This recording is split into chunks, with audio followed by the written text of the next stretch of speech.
So today's session focuses on improving shooting performance under defensive pressure using a constraints-led approach. The athlete will explore different movement solutions while responding to defensive pressure, changing shooting space, and additional time constraints. The focus is on sort of decision making, as well as perception, action coupling, and adaptability under pressure. So for the first phase, I'll just let Fletcher do some warm-ups for about 3 minutes. So just dribble, shoot around, so stay game ready and just warm yourself up.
We'll do 1 more minute, 2 minutes.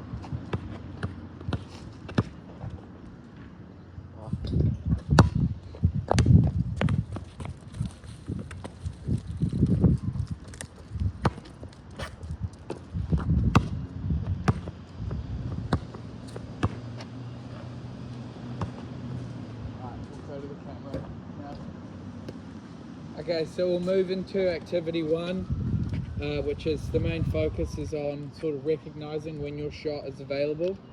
We won't be creating any space yet, so the setup will be the athlete sort of catch and shoot only, so no dribbling. And I'm going to vary a sort of timing closeout sometimes. And so your job is just to read the cue that I give you and decide and shoot when you think. Alright, so we'll just do a couple reps and then I'll ask you some questions, and then we'll just go through it. Start at the top.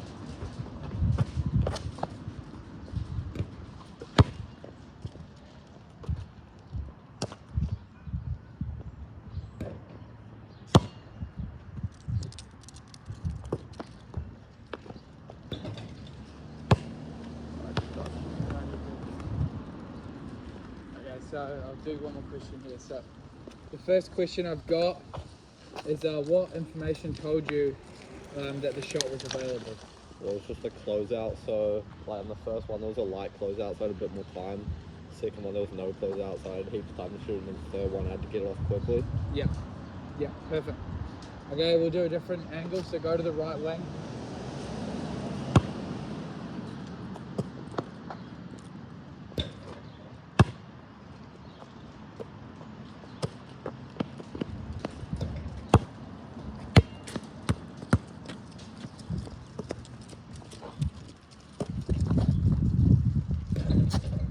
Okay, so the next question is, how did the defender's position affect your decision? Well, sometimes the defender would come under me, so I have to get my shot up over their hands. Also, again, the timing of the closeout, some were quicker, some were slower, so yeah, just had to adjust to that. Okay, yep, perfect. Now I'm going to add a constraint. So After the catch, you have 1 second to shoot. And so yeah, we'll go left side wing now. So off the catch, you got 1 second, maybe half a second to shoot. So it's real quick.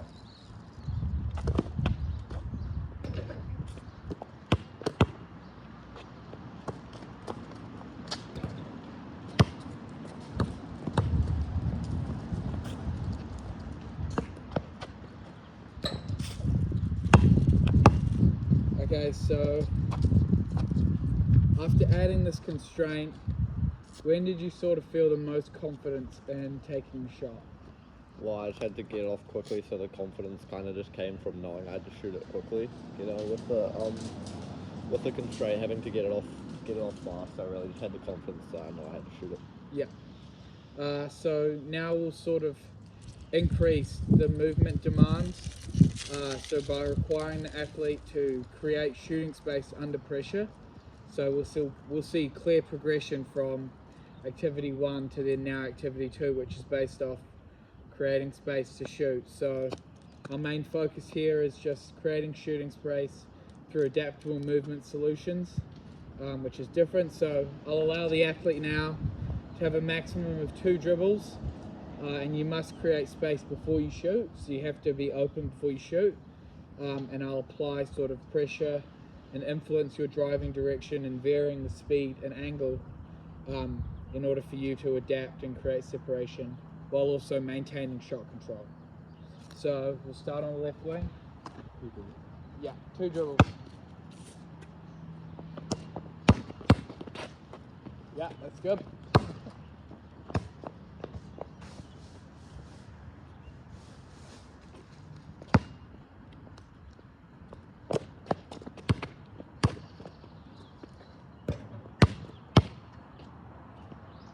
Do a couple more.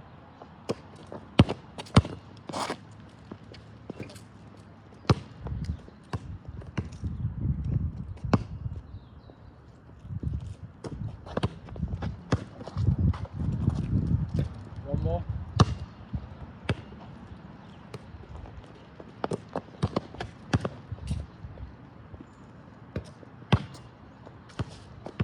Go down for a question. So my first question for you is, what helped you create separation? Well, it's just a dribble move, so I had to kind of adjust to what the defender was doing, what lane they were giving me, were they giving me the left or the right. Kind of just had to adjust to that. Perfect. Okay, we'll go from the top now, and I'll sort of vary the pressure now.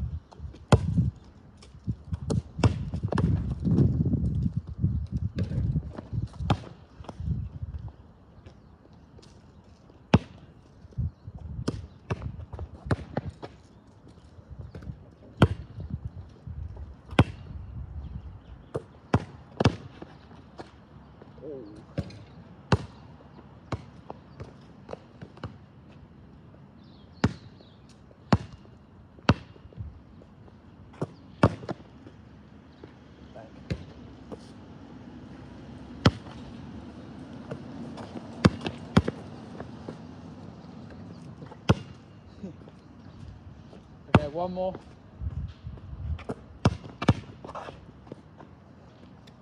Good.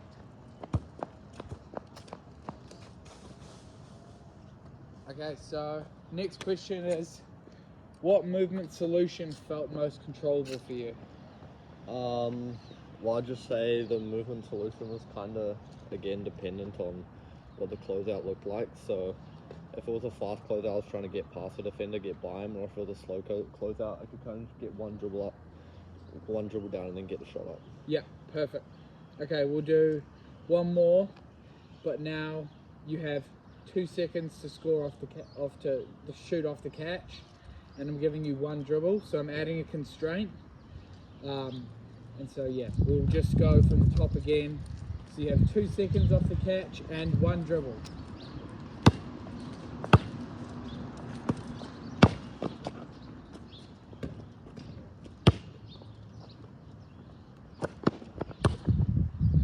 Good. Nice work. Oh.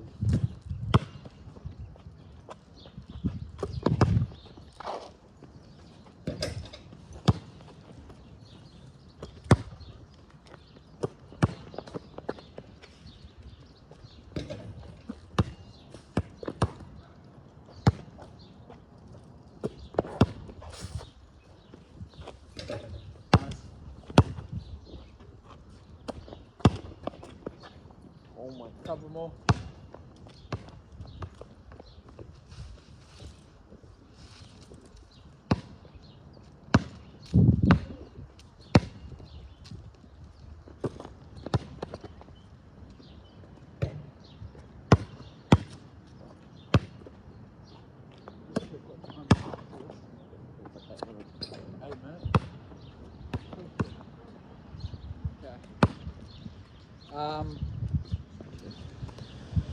So with this additional constraint that we've added,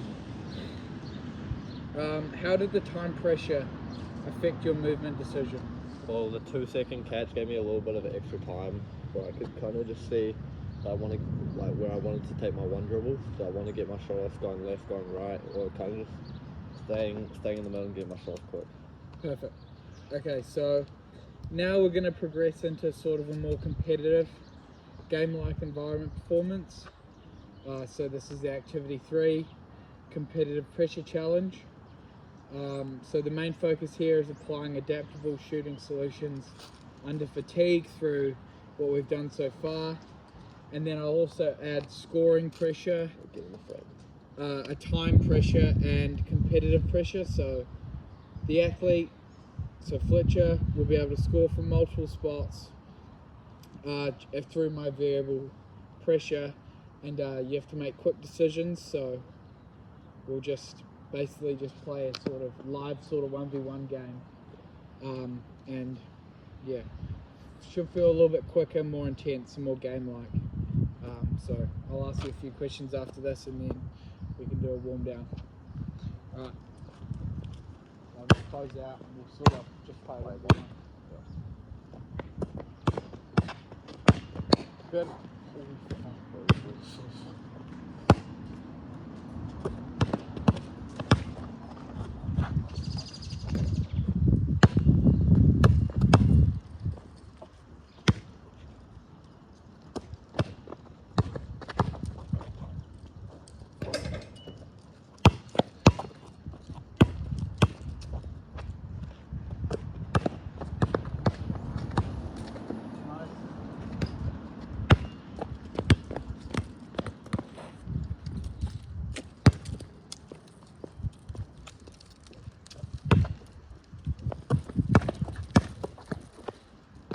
One, good work.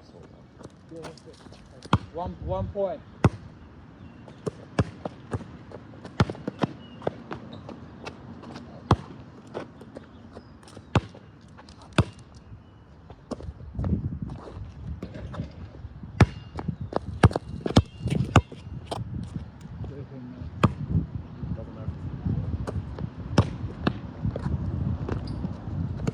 I'll do a warm down as well.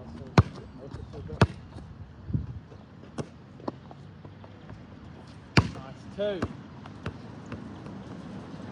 Okay, let's go to the right wing. Change your spot up, different angle. Nice. Ooh. Do a couple here, and then we'll go to the left. Yeah. Is that 3? 3 points.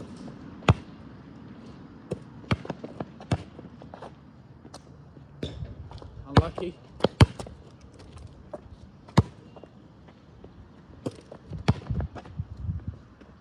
4, good work. 2 more, and then we'll go to the right.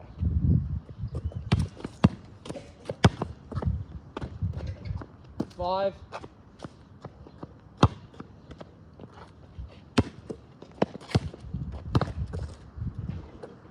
Alright, do a couple here, 3 there, and then we can bring it in. Unlucky. 2 more. Go.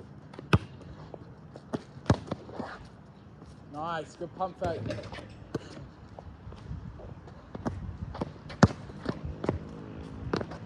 Good. That's 6. So he ended up with 6. So my final question for you. So after those few reps, what solutions work best for you when my pressure increased? So what did you sort of gauge and work out when I increased the pressure or I didn't? Well, I definitely kind of had to focus on getting my shot up quick again. You know, there was a lot more pressure. It was more like a game-like environment. Yeah. And in a game-like scenario, you really got to get your shot fast, especially when there's other defenders. Yeah. We only have one defender here, but especially when there's other defenders, you really got to get up quick. So getting my shot fast, you know, one dribble, getting up, or one dribble, two dribbles, and getting into a layup. Yeah. Okay. And I've got another question. So, what cues sort of helped you decide? So based off me and what you perceive of my actions, whether it might anything, what sort of cues helped you decide when to shoot? Definitely mainly the speed of the closeout. Yep. If we were closing out fast, had to either get my shot fast, or if it was a really fast closeout, I could probably drive by and get to a layup. Yep. If it was slower or if a hand was down, I was definitely getting the shot up straight away. Okay, perfect. And then got a bit of time, so we'll do a 2-minute cool down. So just do some light stretching or make sure the athlete doesn't get injured. And with today's session, we'll finish. They're focused on sort of adapting shooting solutions under defensive pressure through representative learning tasks and a constraints-led approach. So Fletcher here explored sort of different solutions and movement solutions based off my defense. So whether if I closed out super hard, he would then drive to his left or to his right to get his shot off because my defensive pressure was moving towards him, which allowed him to then take up the space that I was giving him, and sort of explored the spatial and temporal constraints within the basketball court and the basketball. So that's my session done. Thanks for watching.